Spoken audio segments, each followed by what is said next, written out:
You are watching the World 24/7 on the NDTV network. I'm Parmeshwar Bava. Let's begin with the headlines we're tracking at the moment. More than 60 million Americans are under winter weather alerts as a huge winter storm is forecast to bring the heaviest snowfall and coldest temperatures in over a decade.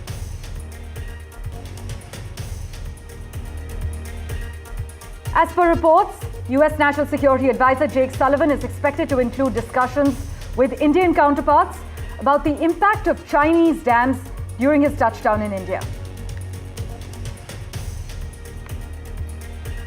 Ukraine renewed its offensive in Russia's Kursk region as Ukraine tries to hold territory there ahead of US President-elect Donald Trump's inauguration. Canada has temporarily halted accepting new applications for parent and grandparent permanent residency sponsorships to focus on clearing the backlog of existing cases, according to a directive issued by the Immigration Minister.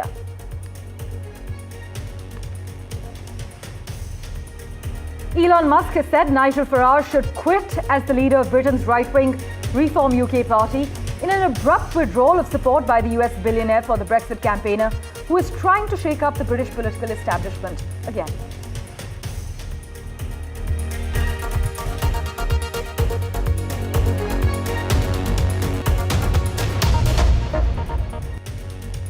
Well, our big focus, millions of Americans are in the grips of a huge winter storm that could bring the heaviest snowfall and coldest temperatures in over a decade. Thousands of flights are delayed or cancelled in the US as we speak, with St. Louis and Missouri the worst hit airport. In fact, I must inform you that this polar vortex has brought frigid weather down from the Arctic, with extreme weather conditions accompanying it. Kansas and Missouri are under blizzard warnings with whiteout conditions forecast, and a state of emergency has been imposed meanwhile in the states of Kentucky, Virginia, West Virginia, Kansas, Arkansas, and Missouri.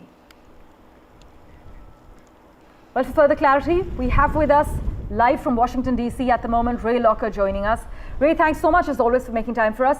How severe is this storm compared to recent winter weather events? And what areas are expected to be the most impacted? Well, it's mostly hitting the Great Plains states, moving eastward and kind of this belt along the lower Midwest, northern and southern states. I include District of Columbia and Northern Virginia in that. These are areas that get some snow, but not a lot of snow, and not usually in this amount. Ray, from businesses to schools to local economies, what kind of short-term economic impacts might this storm have, especially in the states that you're mentioning are most affected? Well, it's going to knock out a lot of air travel for at least a day. It depends on how well the airports are able to clear the snow from their runways and handle any kind of navigational issues. I mean, people will probably miss a day of school and they'll probably get back to school on Tuesday. Overall, not a huge deal, but it causes a lot of chaos, particularly in places like Washington that don't normally get a lot of snow. Right, and after the storm, what does the rest of the winter look like for the United States? Is there any indication that more intense weather events like this could occur again soon? Well, I mean, I think most projections have been that it's not going to be a heavy snow winter. I mean, my neighborhood here, we're not really looking at a lot of snow in the forecast, but we're trying to be prepared because, you know, we have to pay for snow clearance and on our streets in the community I live in. Elsewhere, I know the city is being fairly well prepared. I went out for a walk earlier today and there was salt on many of the sidewalks around the city. So, you know, I mean, people were prepared as well as they can be. It's always funny in Washington because you have people from all over the country who live here, and a lot of them from like places like Minnesota or New York or Wisconsin always laugh at how Washingtonians deal with an impending snowstorm, whether it's 1 inch or 6 inches. So earlier at grocery stores, you had a lot of people buying food as if they don't have any food at their homes right now. Ray, as always, thanks so much for joining us with a ground update. I must inform our viewers here that a state of emergency has been declared in the states of Kentucky, Virginia, West Virginia, Kansas, Arkansas, and Missouri as we speak. Meanwhile, the other big story we're tracking, US National Security Advisor Jake Sullivan is expected to include discussions with Indian counterparts about the impact of Chinese dams while he's in India. Reports add that Washington will discuss New Delhi's concerns during this visit, and the Indian government has said that it has conveyed its concerns to Beijing about China's plan to build this hydropower dam in Tibet on the Yarlung-Zangbo River, which flows into India.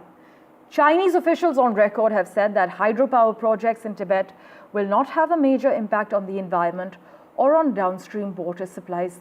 This is what China maintains. My colleague Vishnu Shom has been tracking the finer details very closely. He joins us over the phone line at the moment. Vishnu, reports state that Jake Sullivan is expected to discuss Chinese dams during his touchdown here.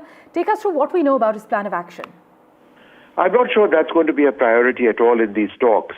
This is just a visit which concludes what has been a very active period of engagement between the United States and India. Jake Sullivan, as the National Security Advisor of the United States, is somebody who has been a key part of that. He'll be meeting the External Affairs Minister and the National Security Advisor. They'll be talking about semiconductors. That's part of the ISET process between India and the United States. They're also likely to perhaps bring up the entire issue of the supply of General Electric jet engines for India's Tejas fighters. That's been a process that's been delayed, the provision of these engines and the manufacture of these engines in India as well. But it's been he's been a very welcome guest in India. He's had excellent engagements at the strategic level with the National Security Advisor. And remember that President Donald Trump becomes president or sworn in as president for the second time on the 20th of this month. So it's essentially a farewell sort of visit across the region that he's doing. He'll also be speaking to IIT students today, shortly after 2 p.m., where he'll be talking about the prospects of the India-US relationship. But this is a farewell visit in a sense. Don't expect anything major. Whether or not he meets the Prime Minister or not is yet to be seen. As always, for joining us with the latest update. Whether or not Jake Sullivan meets Prime Minister Modi is yet to be seen while he's in India. Meanwhile, let's switch our attention to what's happening as far as the Russia-Ukraine war is concerned. Kyiv has renewed its offensive in Russia's Kursk region as Ukraine tries to hold territory there ahead of US President-elect Donald Trump's inauguration. Now, since Ukraine's initial incursion into Kursk in August, the first invasion of Russia since World War II, Moscow has actually regained much of its lost territory. Trump, meanwhile, has vowed to end the war, and a stronger position on the battlefield could give Kyiv a better position in any future negotiations with Russia. This is what Ukraine President Zelensky described it as a very strong trump card. Meanwhile, Russia has declared a state of emergency in Crimea after an oil spill in the Black Sea last month. The spill, caused by a storm hitting 2 oil tankers on the 15th of December, led to contamination in the Kerch Strait area. Authorities say new traces of pollution needed urgent cleanup, and over 86,000 tons of contaminated sand and soil have been cleared so far by more than 10,000 workers.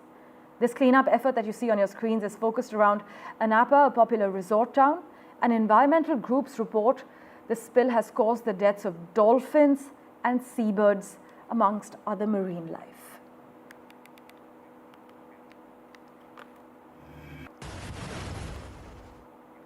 But with that, let's turn our attention now to Canada, which has temporarily halted accepting new applications for parent and grandparent permanent residency sponsorships to focus on clearing the backlog of existing cases. This is according to a directive issued by the Immigration Minister, Mark Miller.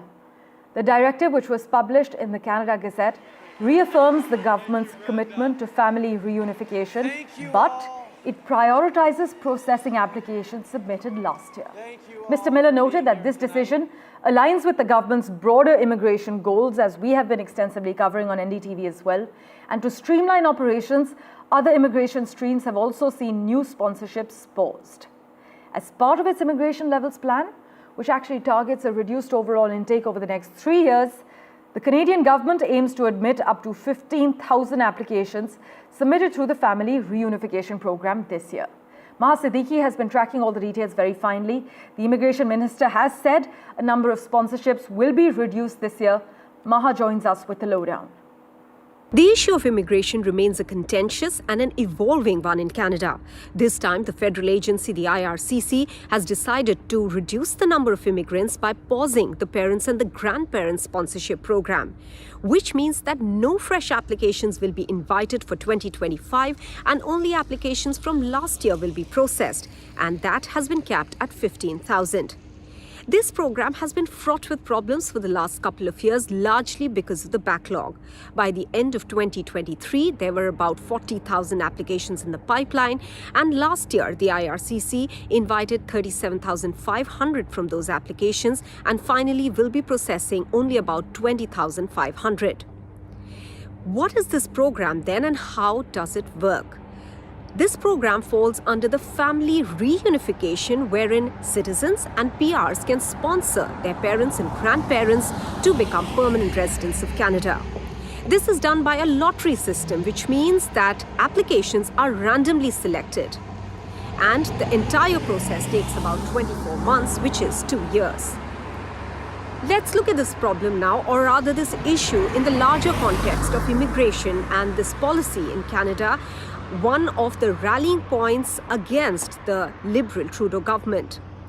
So because of the negative sentiment that emerged against immigration for the first time in 5 decades in Canada, the Trudeau government decided to tweak the projected numbers, which have been reduced from the earlier projection of 500,000 PRs for 2025 and 2026 by 21% in 2025, that is reduced to 395,000, and for 2026 the reduction will be about 24% to 380,000 applications. And especially ahead of the elections, since this issue remains a contentious one for the government wants to be seen as doing something about their immigration policy. To the other big story we're tracking, the number of people with flu in hospital in England has quadrupled over the past month and is rising at a very concerning rate. This is what the NHS chiefs have warned. Latest data, in fact, shows that there were 5,000 patients with the virus being treated in hospital at the end of last week. That's almost 3.5 times higher than the same week in 2023, although not as high as in 2022. But the head of the Royal College of Emergency Medicine has said on record that pressure on hospitals is unacceptably awful in the UK, and the flu is pushing them to a breaking point.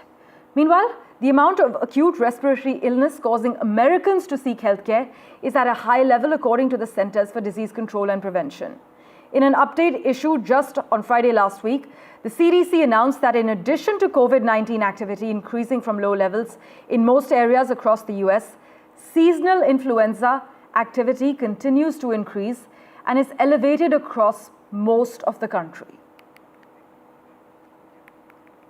Meanwhile, Elon Musk has said Nigel Farage should quit as the leader of Britain's right-wing Reform UK party. This is in an abrupt withdrawal of support by the US billionaire for the Brexit campaigner, who is trying to shake up the British political establishment again. The Reform Party needs a new leader. Farage doesn't have what it takes, is what Musk has said on his social media platform X, just a few hours after Farage described him as a friend who made Reform look cool.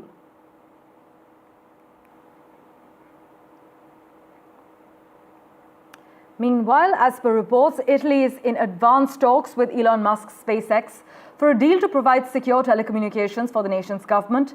The largest such project in Europe is what our sources have informed us. Discussions are ongoing and a final agreement on the 5-year contract hasn't been reached, is what reports add. But people who are familiar with the matter have been in touch about confidential discussions, and the project has already been approved by Italy's intelligence service as well as Italy's defense ministry, is what reports state at the moment. Well, news and updates continue in a moment, right here on NDTV. Stepping into a very short break for now.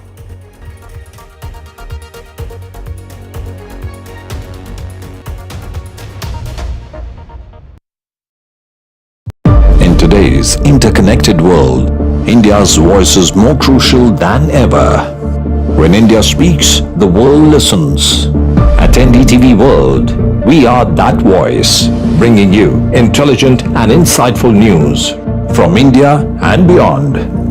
From geopolitics and diplomacy to economic shifts, migrations, tech disruptions, and the stories of our diaspora. We cover the news that shapes our global future. NDTV World, your new home for global news is here.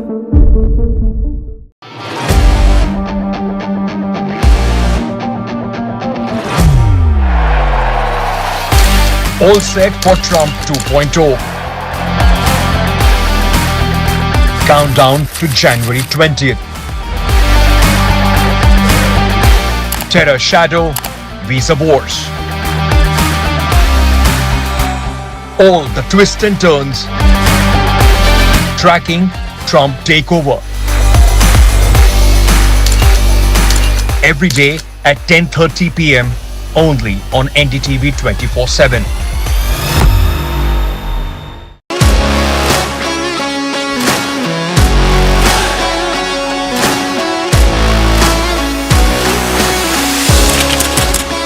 We are able to maintain the democratic fabric and the democratic system. I want to do something that can make a difference. लगातार जनता की आवाज को सरकार तक पहुंचाने का काम मैं करता हूं. I was a student up until very recently. I really want to work and do something for my people because they have given me this opportunity. They have elected me. सोचा नहीं था कि राज्यसभा सांसद बनूंगी.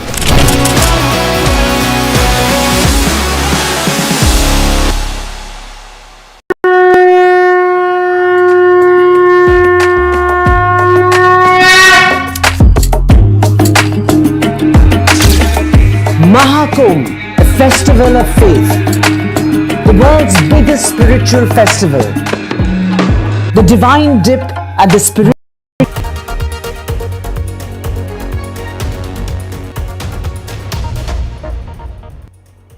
Well, India is all set to launch a massive American communication satellite that would allow making phone calls using direct connectivity from space. This is the first time an American company is launching a massive communication satellite from India in a dedicated launch on an Indian rocket. Till date, India has only launched small satellites made by American entities, but this is a highly innovative and a more modern approach to satellite telephony than the existing services. Our science editor Pallav Bagla has the lowdown for you. In a big move which shows the growing Indo-American relations,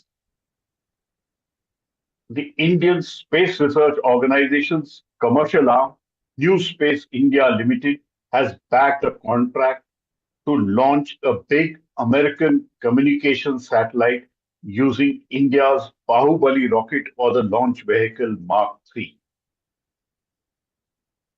This is the first time that a big American communication satellite will be launched on a dedicated mission on an Indian rocket. Till date, India has launched several small American company satellites, but not a big dedicated commercial launch. The satellite itself, named Bluebird, is unique. It is over 6 tons in weight, and it will be launched in February-March 2025. The Bluebird satellite and its constellation has been made by AST Space Mobile, a Texas-based telecom company and satellite service provider. They offer what is called a direct-to-mobile connection. So using satellites and their services, one can use ordinary cellular phones or mobile phones to connect and speak anywhere. Meanwhile, the 4th anniversary of the January 6th attack on the US Capitol has a new focus as lawmakers brace for the prospect that President-elect Donald Trump may soon pardon many of the more than 1,500 people charged with crimes for their actions related to the riot. Here are the details for you.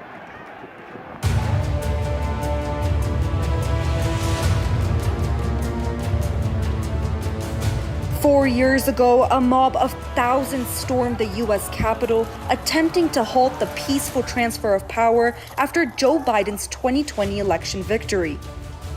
The insurrection shook the nation, upending a long-held tradition of certifying presidential elections. Fueled by Donald Trump's false claims of a stolen election, his supporters clashed with police and violently breached the Capitol, aiming to disrupt the certification of Biden's win. Since then, more than 1,500 have been charged. The FBI's investigation continues with as many as 30 arrests made each month as they track down those responsible. Trump, already preparing for his inauguration, has pledged to grant pardons to those involved in the riots on his first day in office. As the nation braces for President-elect Donald Trump to officially take office, DC law enforcement has ramped up security. However, they say there are no credible threats surrounding upcoming events, including certifying the 2024 election. Meanwhile, as Congress prepares to certify Trump's election win, the memory of January 6th has faded for some. For others, it remains a dark stain on American democracy. Samia Afsar, NDTV World. And as Donald Trump prepares for his inauguration, some of the legal cases that spilled out of Mr. Trump's first presidency will follow him into the second. Mr. Trump has signaled he plans to fight to postpone the scheduled sentencing for his criminal conviction set by Justice Juan Merchan of the New York Supreme Court for Friday. In social media posts this weekend, Mr. Trump railed against the justice, saying that he should be disbarred. Here are the finer details. I will fight for you with every breath in my body, and I will never, ever let you down. Donald Trump's criminal cases may be fading, but the legal battles are far from over. As the president-elect prepares to take the oath of office on January 20th, numerous lawsuits still threaten to cost him hundreds of millions of dollars. Just a year ago, Trump faced the weight of 4 criminal trials and massive civil penalties. But his stunning election victory on November 5th has changed the political landscape in the United States. Federal prosecutions have been dropped due to a Justice Department opinion shielding sitting presidents from prosecution. Meanwhile, appeal scores could scale back hefty civil judgments against him. But not all his legal troubles have evaporated.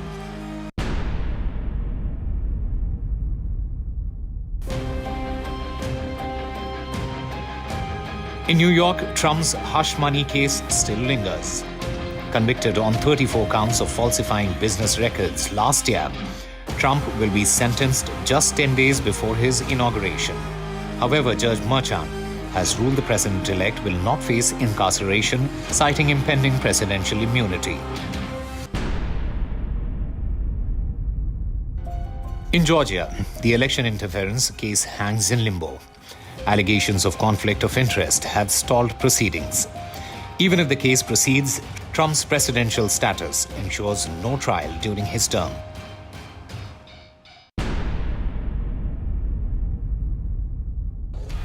One of the most significant financial threats to the president-elect stems from a $350 million fraud judgment issued February last year by a New York court.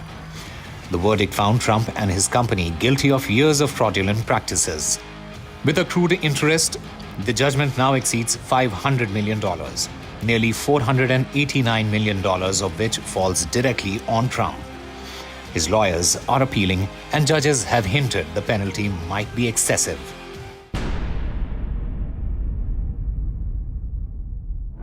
E. Jean Carroll's defamation verdicts against Trump total $87 million.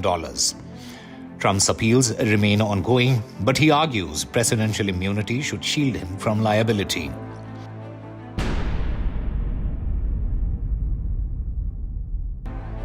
Trump also faces 8 civil lawsuits related to the January 6th Capitol riot. His team insists presidential immunity protects him, with a ruling expected by summer. Donald Trump faces another lawsuit that his presidency is unlikely to influence, a defamation case brought by the exonerated Five, formerly known as the Central Park Five. Trump argues his comments were political speech and seeks dismissal. The exonerated Five, have asked the court to reject Trump's motion to dismiss the suit. As Donald Trump prepares to return to the Oval Office, his legal battles could shape his presidency. The question remains, can he lead while still facing mounting legal perils? With Rhythm Arcadia, Bureau Report for NDTV World. Meanwhile, Donald Trump announced key appointments to his White House team ahead of his inauguration on the 20th of this month. Stanley E. Woodward will serve as assistant to the president and senior counselor, while Robert Gabriel Jr. returns as assistant to the president for policy. Nicholas Luna will take on the role of deputy chief of staff for strategic implementation, and William Bo Harrison will return as deputy chief of staff for operations.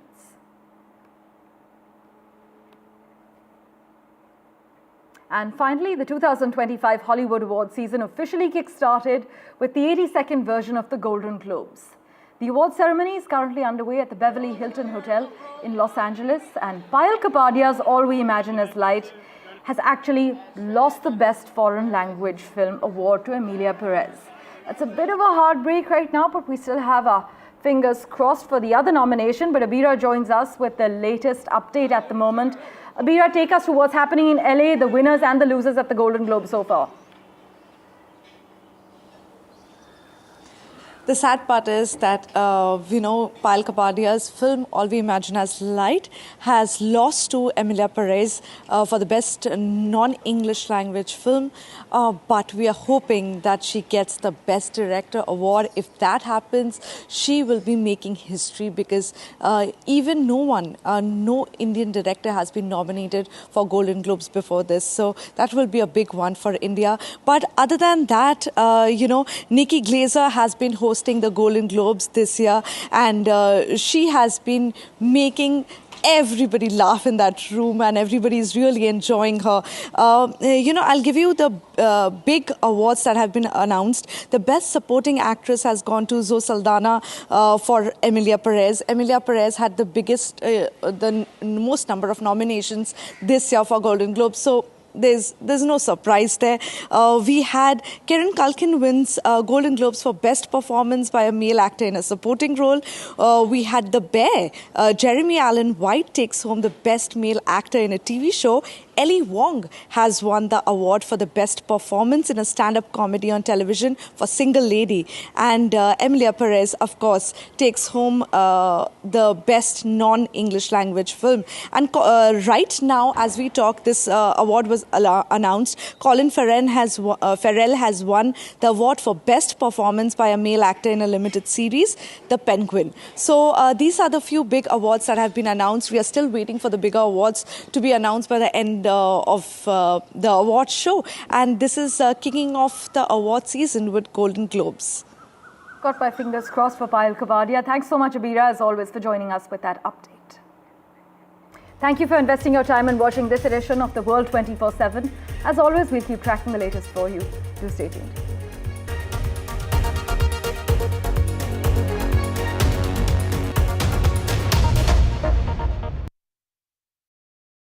I've been reporting on all issues, big and small, from Andhra Pradesh, Telangana, rest of South India, bringing you all the action, all that you need to know, all that you want to know. The energy of Maximum City is infectious. I bring in that energy in our news coverage from financial capital, Mumbai. Covering from the southernmost part of India over the last 23 years, I bring in-depth and 360-degree coverage from the Dravidian heartland. The land of Mishti is also known for its bitter politics. I have seen much water flow under the Howrah Bridge, covering Bengal in all its vivid colors.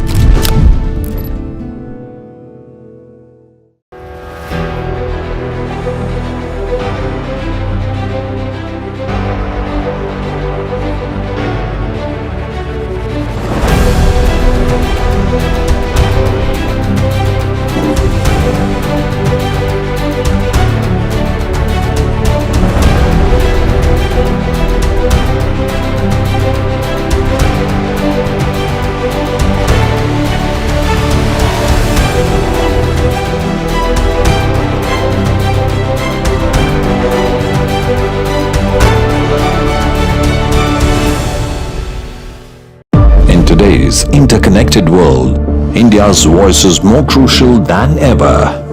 When India speaks, the world listens. At NDTV World, we are that voice, bringing you intelligent and insightful news from India and beyond. From geopolitics and diplomacy to economic shifts.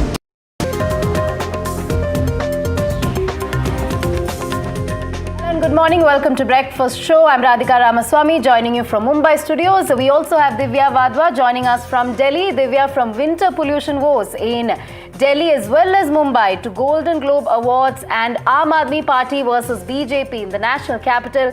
We have a lot coming up on the show. That's right, the Golden Globes are underway and it is of course the Indian entry. When we're talking about the Golden Globes entry, well, it was that very film that was nominated in 2 categories. However, from what we're hearing now, as far as Payal Kapadia is concerned, the best foreign film has now gone to Emilia Perez, and it is Payal Kapadia who's lost out in that category. But there's still hope. In fact, let's not lose hope when it comes to the best director. So that is the nomination category that still has to be announced. We'll get you all the details first. Let's get you the headlines.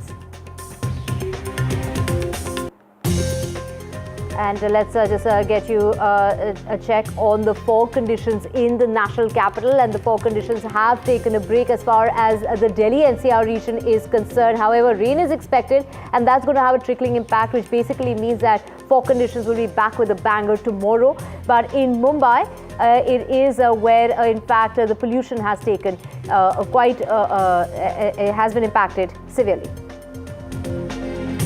That's right, Mumbai's winter pollution challenge. In fact, Mumbai's air turns toxic. Several areas are dealing with air quality issues. Poor category is what we are witnessing in the city of Mumbai in multiple areas. And the Bihar police has gone ahead and taken Prashant Kishore. They have detained him from Patna. He had started an indefinite hunger strike from the 2nd of January over BPSC exams there in solidarity with the protesting students. And there you can see visuals on your screen of Prashant Kishore being detained. And Formula E race case probe picks up pace. BRS leader KTR is likely to appear before the Anti-Corruption Bureau today.